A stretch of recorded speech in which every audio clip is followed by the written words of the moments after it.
फसवणूक केली, धर्म सुधारण्याच्या नावाखाली धर्म अबाधित ठेवला आणि धर्माची चिकित्सा केली नाही. धर्म कोणताही वाईट नसतो, पण धर्मामध्ये घुसडलेल्या चुकीच्या पद्धती याची चिकित्सा झाली पाहिजे आणि त्या मानवाच्या कल्याणाच्या ज्या गोष्टी नाहीत त्या बाहेर गेल्या पाहिजे. अशा पद्धतीनं भारतामध्ये अशी क्रांती झाली नाही. बाबासाहेब आंबेडकरांनी धर्मांतराची घोषणा केल्यानंतर 20-21 वर्ष का थांबले, तर या देशामध्ये प्रथमतः धर्माची चिकित्सा कोणी सुरू केली, तर ती महात्मा फुलेंनी सुरू केली. कारण या देशात जर क्रांती करायची असेल तर या देशातील शोषणाची व्यवस्था जी आहे ती आहे जाती व्यवस्था, आणि जाती व्यवस्थेच्या मुळाशी पाया आहे धर्म आणि धर्मशास्त्र. आणि म्हणून बाबासाहेब आंबेडकरांनी धर्माची चिकित्सा सुरू केली.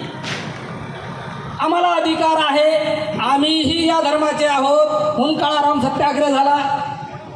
आम्हाला प्रतिनिधित्व पाहिजे म्हणून आम्ही राऊंड टेबल कॉन्फरन्समध्ये बाबासाहेबांनी भूमिका मांडली.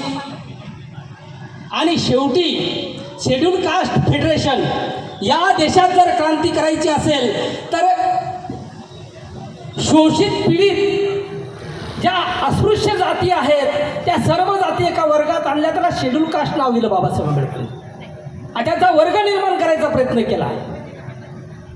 आणि हे सर्व घडत असताना धर्माची चिकित्सा झालीच नाही, ती मान्य केलीच नाही. आणि म्हणून बाबासाहेब आंबेडकरांनी सर्वात मोठा क्रांतिकारी निर्णय 1956 घेतला आणि तो म्हणजे धर्मांतराचा निर्णय.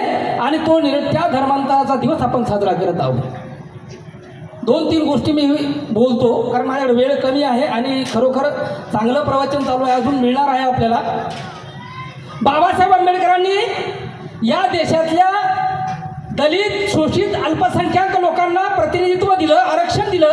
आरक्षण हे जातीवर नाही मित्रांनो, जातीला बाबासाहेबांनी आरक्षण दिलं नाही. बाबासाहेबांनी त्या शोषित पीडित समहित संबंध लोकांचा एक वर्ग तयार केला आणि त्या वर्गाला आरक्षण दिलं. तो वर्ग मग ओबीसीचा असेल, अनेक जाती ओबीसीमध्ये आहेत. एसटीचा असेल, एसटीमध्ये अनेक जाती आहेत शोषित पीडित. एससी आहे, एससीमध्ये फक्त महाराला आरक्षण नाही, अनेक जाती आहेत. या जातींचा वर्ग बाबासाहेब आंबेडकरांनी तयार केला आणि संविधानाच्या माध्यमातून ते आरक्षण दिलं. हा वर्ग शोषणाच्या विरोधात उभा राहील ही अपेक्षा बाबासाहेब आंबेडकरांना होती. पण सर्वात महत्त्वाची गोष्ट, बाबासाहेबाच्या या क्रांतीला नख लावण्याचं काम जर कोण केलं असेल, थोडं तुम्हाला वाईट वाटत असेल.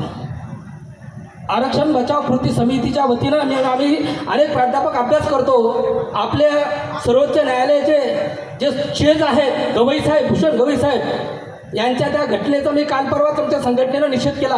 तो प्रकार घडला, तो देशाची सर्वात मोठी यंत्रणा आणि त्या यंत्रणेमध्ये या घटकातला माणूस जातो आणि त्या ठिकाणी त्याच्यावर असा प्रकार बूट फेकून मारला जातो. म्हणजे या देशातल्या लोकांची मानसिकता तुम्ही समजून घेतली पाहिजे. हलक्या जातीविषयी काय मानसिकता आहे, तुम्ही शिकले सवरले, पैसा आला, गाड्या आल्या म्हणजे तुमच्याविषयी मतं बदलली, व्यवस्थेची मतं बदलली असा अजिबात अर्थ घेऊ नका. हा अर्थ त्याच्यामध्ये आहे. दुसरी गोष्ट, गवई साहेबाचंही थोड्या गोष्टी आम्हाला सांगावं लागतील की ज्या बाबासाहेब आंबेडकरांच्या चळवळीमुळे तुम्ही इथपर्यंत जाऊन पोहोचले, ज्या बाबासाहेबांच्या क्रांतीनं तुम्हाला न्याय दिला, बाबासाहेब आंबेडकरांची क्रांती पूर्ण होण्यासाठी बाबासाहेबांनी एससी एसटी ओबीसीचा वर्ग तयार केला. तो वर्गाला क्रांतीला छेद देण्याचं काम गवई साहेबांनी केलं. 7 जज जे आहे वर्गीकरण करणे म्हणजे काय, त्या जातीला ते आरक्षण देणे. बाबासाहेबाला हे अपेक्षित नव्हतं.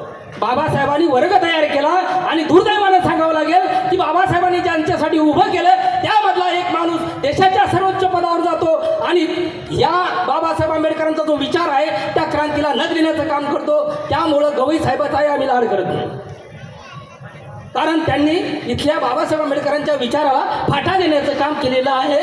तुम्ही जरा सगळं समजून घ्या, ह्या गोष्टी समाजाला माहीत होण्याचं काम गरजेचं आहे. परंतु तरी आम्ही निषेध करतो, कारण बाबासाहेबांनी या देशाचं संविधान लिहिलं आणि संविधानाच्या अनुषंगानं त्या पदावर कोणताही व्यक्ती जरी असला तरी आम्ही भारताचे नागरिक म्हणून आम्ही त्याचा निषेधच केला पाहिजे आणि व्यवस्था समजून घेतली पाहिजे. बऱ्याच गोष्टी आधुनिक महाबोधी आंदोलन सुरू आहे. भंतेजीने आता त्याच्यामध्ये नमूद केलं, बाबासाहेब आंबेडकरांनी बौद्ध धर्म स्वीकारला. धर्म हा मानवाच्या कल्याणासाठी असला पाहिजे. या देशातून बौद्ध धर्म लुप्त झाला होता, समाजामधून दूर गेलेला होता. बख्तियार खिलजी मुस्लिम आक्रमकांनी या देशात बुद्धाची जी स्थळं आहेत, विद्यापीठं आहेत, ती जाळली होती आणि ब्राह्मणी वर्चस्वानी या देशातल्या मानसिकता बदलवून टाकली होती समाजाची. अशा परिस्थितीमध्ये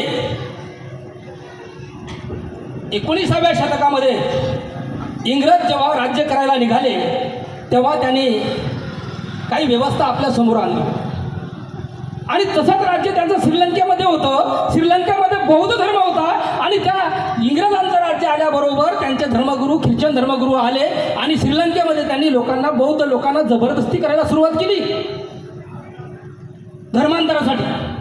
आणि तिथल्या श्रीलंकेच्या बौद्ध पंडितांनी धर्मगुरूंनी एकत्र येऊन या ख्रिश्चन धर्मगुरूचा सामना केला.